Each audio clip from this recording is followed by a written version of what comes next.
Hi there, if you are not interested in this video, please feel free to skip it.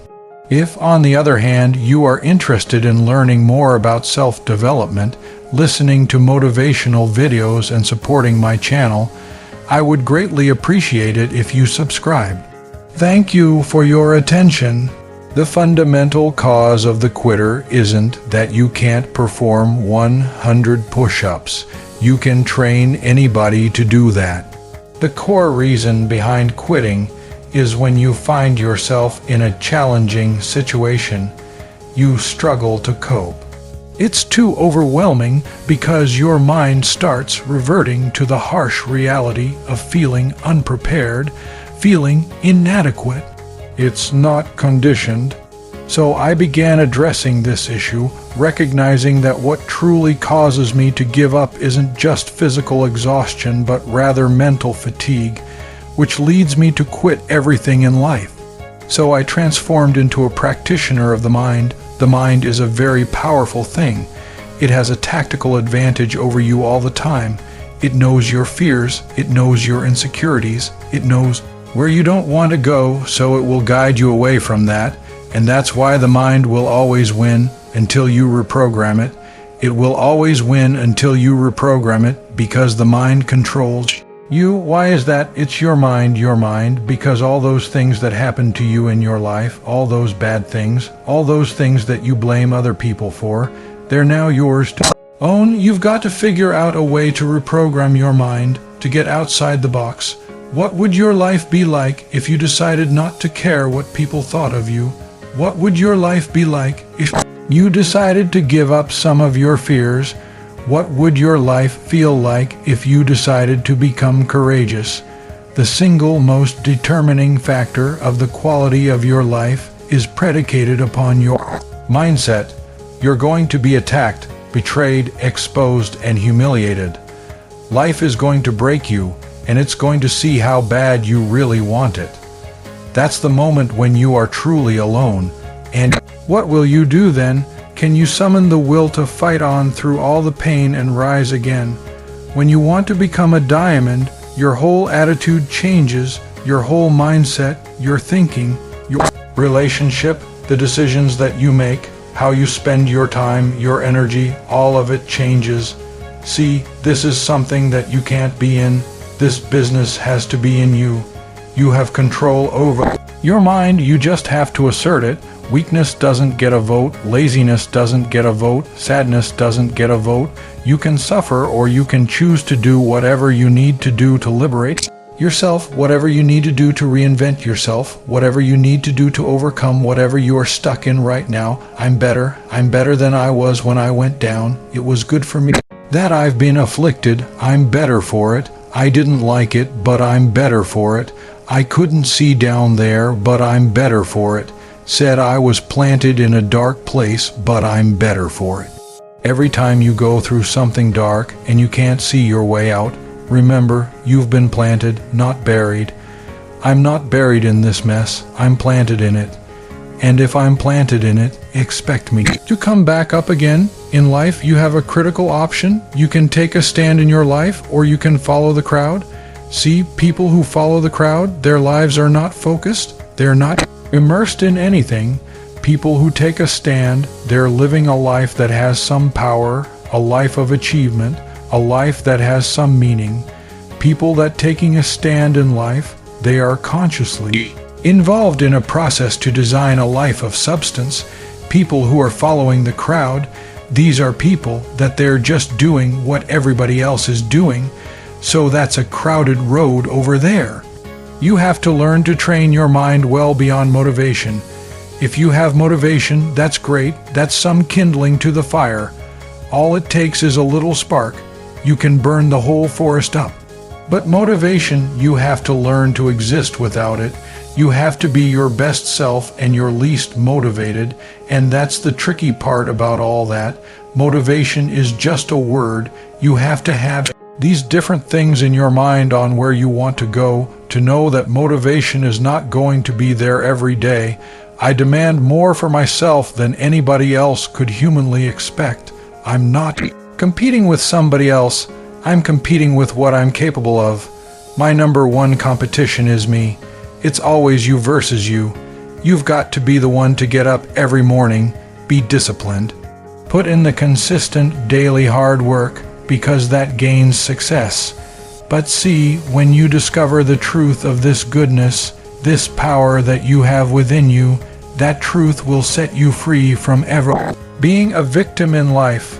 That truth will enable you to handle things with a level of equanimity that will surprise you. The real message is, we all started from nothing. I mean, we all had bull jobs. We all felt like losers, but through time and effort, you build a stronger human, you build a stronger body, you build a stronger mind, you build accomplishments and will and momentum, and then you look back and you go, hey man, I'm not washing tables anymore. The future belongs to the risk takers, not the security seekers.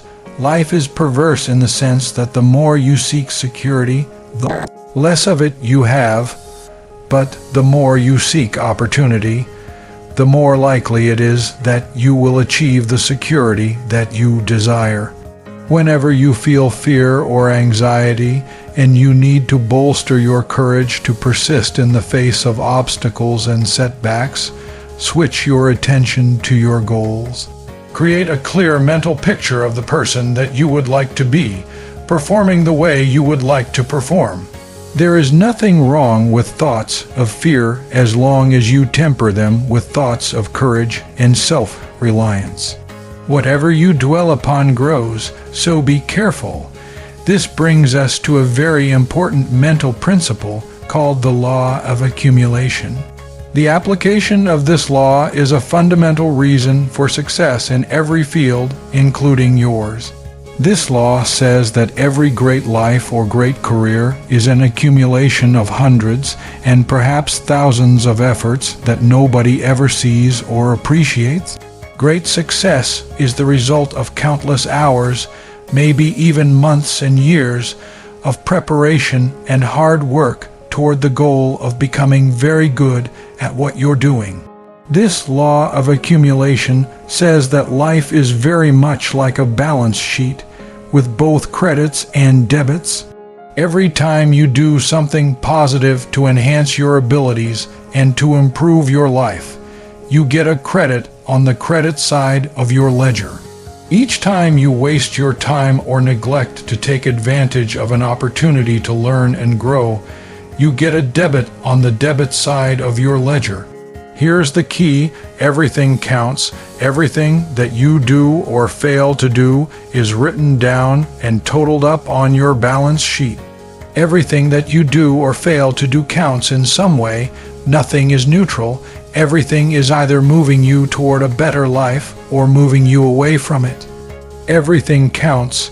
A successful, happy, self-confident person is an individual who has consciously and deliberately built up a lot of credits on his or her balance sheet. An unhappy, negative, or insecure person is a person who has a lot of debits on his or her balance sheet, because the only things that count are your actions. It seems that every positive and constructive action you engage in adds up and increases your levels of self-confidence and self-esteem. Perhaps the most important corollary of the law of accumulation is what is called the law of incremental improvement. This is really the law that explains how you move from wherever you are to the top of your field. This is the law that explains all great success in America or anywhere else in the world.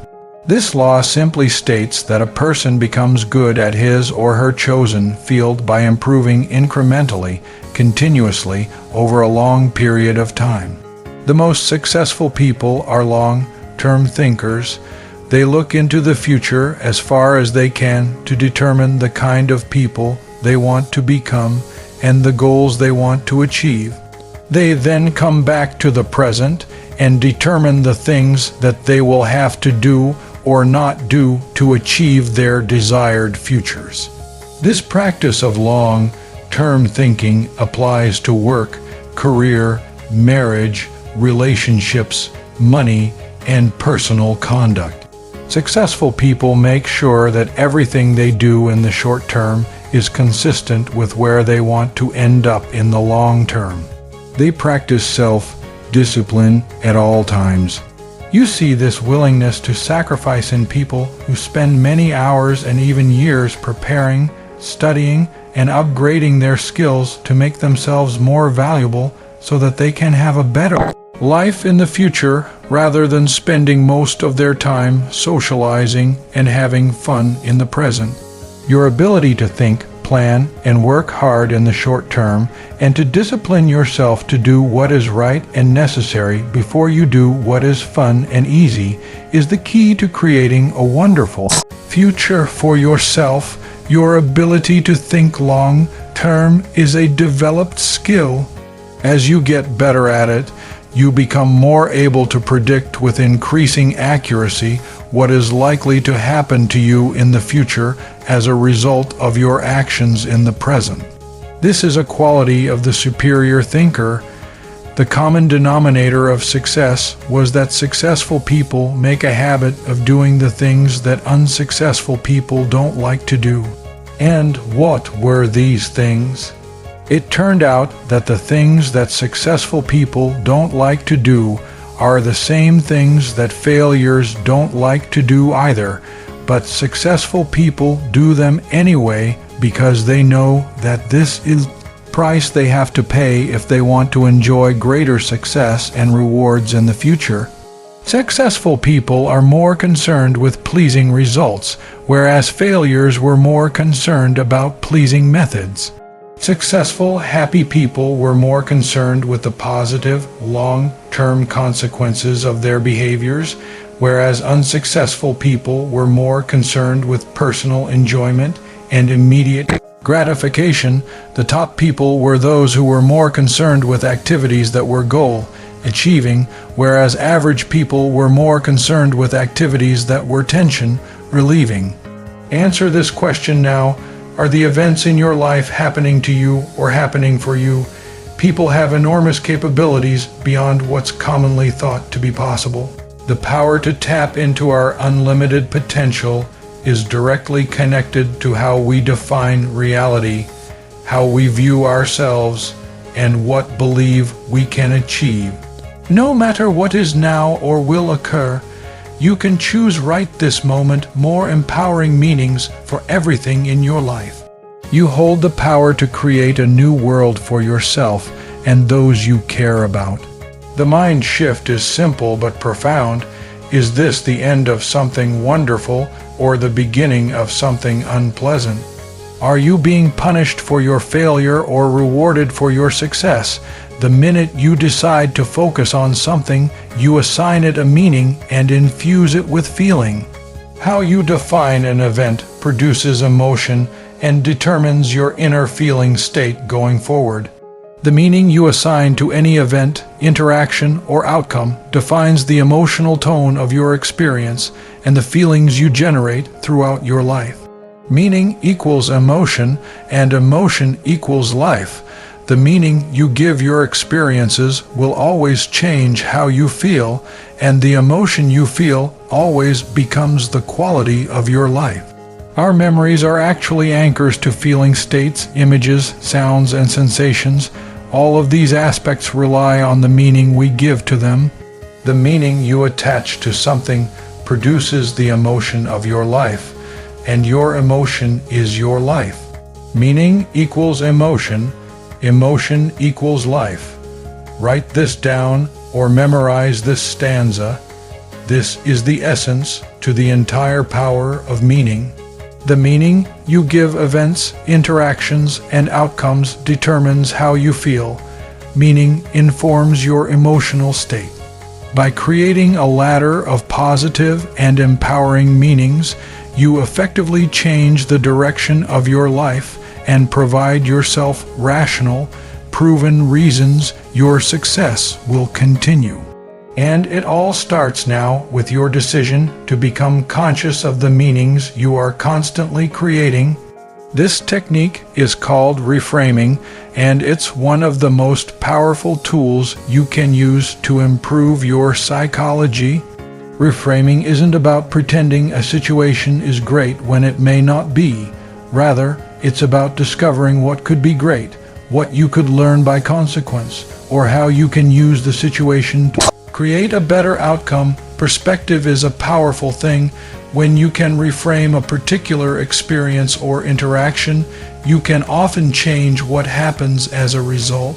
Human beings tend to attach certain meanings to experiences. In actuality, there may be an infinite number of ways to interpret any experience. We frame the events in our life based on the ways we've decided to perceive similar experiences in the past, forming habitual patterns we repeat throughout our entire lives. Are your patterns helping or harming you? It's vital to remember that our perceptions are creative in nature. If we define something as negative, that's the message our brain receives and responds to by creating an emotional state to reinforce that reality. The quality of your life is the quality of your communication with yourself as well as with others. Reframing is the difference between being constantly disappointed and being consistently satisfied. By stacking positive interpretations one after the other, you become the author of the success story of your own life. How would you feel at bedtime if every day turned out to be ideal, interesting, or even amazing? It's closer than you think. Start harnessing your innate ability to supercharge your emotions, empower your decisions, and elevate your life today through the power of meaning.